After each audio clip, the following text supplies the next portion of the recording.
রাজ্যে তোলাবাজি বন্ধ না হলে সেমিকন্ডাক্টর শিল্প 6 মাসের মধ্যে বন্ধ হয়ে যাবে, এ মন্তব্য করেন রাজ্য বিজেপি সভাপতি সুকান্ত মজুমদার। শুক্রবার হাওড়ার আমতা 2 ব্লকের ত্রাণবিলি অনুষ্ঠানে সাংবাদিকদের প্রশ্নের উত্তরে তিনি এই কটাক্ষ করেন। সুকান্ত মজুমদার বলেন, রাজ্যে আমাদের আসন কমেছে, তবু সেমিকন্ডাক্টর সম্পর্কে মুখ্যমন্ত্রীর উক্তি যে কতটা বাস্তবসম্মত তা বোঝা যাচ্ছে। আমি হলফ করে বলতে পারি, যদি তোলাবাজি বন্ধ না হয় তাহলে সেমিকন্ডাক্টর শিল্প 6 মাসের অন্য রাজ্যে চলে যাবে। যতই আমাদের রাজ্যে জমি প্রাচুর্যের কথা বলা হোক না কেন, বাস্তবে পরিস্থিতি ভিন্ন। এমন বক্তব্যের মাধ্যমে তিনি রাজ্যের বর্তমান পরিস্থিতির প্রতি ইঙ্গিত করেন এবং সরকারের বিরুদ্ধে অভিযোগ তুলে ধরেন। সুকান্তের মন্তব্যে রাজ্যের শিল্পের ভবিষ্যৎ নিয়ে নতুন বিতর্কের সৃষ্টি করতে পারে। Bureau report, news prime Times. এখন বন্যার পরিস্থিতি ভয়াবহ, সরকারকে কোথাও দেখতে পাচ্ছি না। কিছু রাজনৈতিক সংগঠন ভারতীয় জনতা পার্টির মতো তারা আছে, বাদবাকি কেউ সরকার তো কোথাও নেই এবং বিস্তীর্ণ এলাকা জলে প্লাবিত হয়ে গেছে। বিশেষ করে আমরা এই এলাকায় কুন্দুলিয়াতে গেছিলাম, সেইখানে এবং এখানেও কৃষিকাজ করা মানুষের সংখ্যা বেশি এবং বেশিরভাগই হচ্ছে এসসি সম্প্রদায়ের মানুষ। কৃষির উপর সম্পূর্ণভাবে নির্ভরশীল, ফসল পুরো নষ্ট হয়ে গেছে। তারা আগামী দিনে কি খাবে? তাদের কিন্তু ভবিষ্যতের কোনো সুরাহা নেই। সরকারকে অনুরোধ করব, বন্যাতে যারা ক্ষতিগ্রস্ত হয়েছে কৃষক সম্প্রদায়ের, অর্থাৎ যাদের জমি জলের নিচে চলে গেছে, তাদেরকে এককালীন কমসে কম 1 লক্ষ টাকা করে যেন সরকারের তরফ থেকে দেওয়ার ব্যবস্থা করা হয়। আমি মাননীয় মুখ্যমন্ত্রী মমতা বন্দ্যোপাধ্যায়ের কাছে অনুরোধ করব এবং সেখানে যেন দলবাজি না হয়। যার জমি নেই সে চাকরি করে, তৃণমূল নেতা হলে সে যে টাকা পেয়ে যাবে, আর যে গরিব মানুষ সে কেঁদে কুটে মরবে তৃণমূল করে না বলে, বা তৃণমূল নেতাদেরকে ঘুষ দিতে পারবে না, সেটা যেন না হয়। সেই জন্য চাষিদেরকে, প্রকৃত চাষি যারা জমিতে কাজ করছে, হয়তো জমি নিজের নেই, অন্যের জমিতে কাজ করে, ভাগ চাষি, তাদেরও কথাটা যেন ভেবে দেখা হয় এবং এদেরকে সাহায্যের ব্যবস্থা ইমিডিয়েট করা হয়। সেটা রাজ্য সরকারকে চাইতে হবে, কেন্দ্র সরকারের কাছে তো আমি সরাসরি চাইতে পারবো না।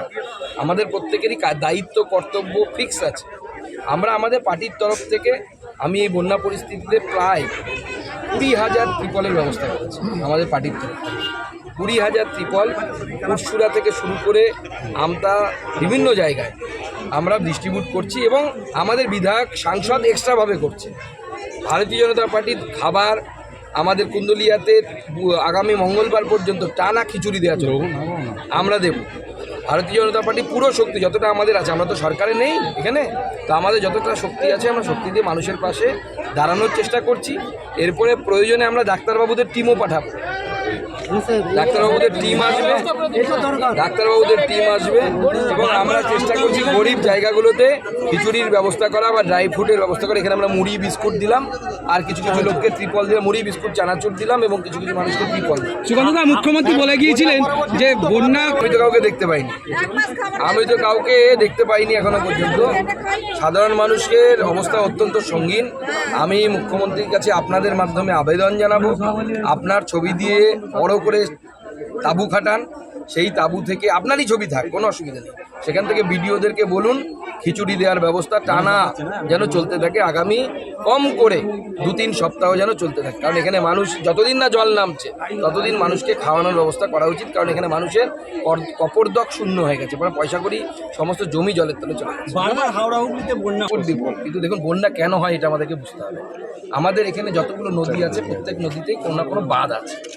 প্রত্যেকটা বাঁধের নির্দিষ্ট জল ধারণ ক্ষমতা, জল জমে যখন পলি বাঁধের মধ্যে জমে, যত পলি জমে বছরের পর বছর, তত সেই জল ধারণ ক্ষমতা কমে যায়। এবার সব নিয়ম হচ্ছে সরকারকে নির্দিষ্ট সময় অন্তর অন্তর 5 বছর হোক 10 বছর পর ওই পলিটাকে তুলে ফেলে দিতে হয়। যেমন বালতিতে যদি আপনি নদীর জল নেন, দেখবেন তলে থিতিয়ে পড়েছে, এই থেতাই সেটাকে তো তুলে ফেলতে হবে, নাহলে তো বালতিতে জল ধারণ ক্ষমতা থাকবে না।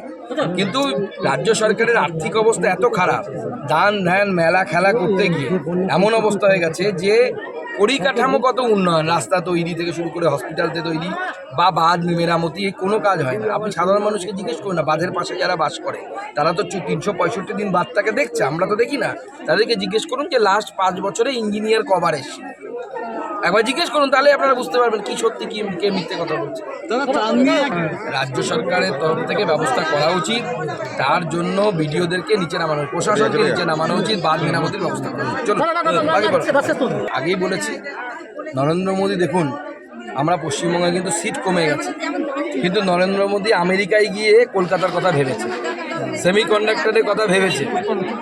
তো কিন্তু আমার মাননীয় মুখ্যমন্ত্রী এবং তৃণমূল কংগ্রেসের উপর পূর্ণ ভরসা আছে যে ওই ফ্যাক্টরি এখানে প্রতিষ্ঠা হওয়ার পর তৃণমূলের তোলাবাজির ঠেলায় 6 মাসের মধ্যেই কোম্পানি এখান থেকে ছেড়ে চলে যাবে, গিয়ে ব্যাঙ্গালোরে চলে যাবে অথবা উত্তরপ্রদেশে চলে যাবে। তোলাবাজি বন্ধ না করলে কোনো শিল্প হবে না। একজন শিল্পপতি 1000 কোটি টাকা 2000 কোটি টাকা ইনভেস্ট করবে, সে তোলাবাজদের সাথে কথা বলার জন্য করবে? কেন করবে? তার কেমন ঠেকা পড়েছে? তাকে তো গোটা বিশ্ব ডাকছে যে এসো এখানে শিল্পপতি, উত্তরপ্রদেশ ডাকছে, হায়দ্রাবাদ ডাকছে, অন্ধ্রপ্রদেশ ডাকছে, আমাদের তেলেঙ্গানা ডাকছে, সব সেখানে চলে যাবে।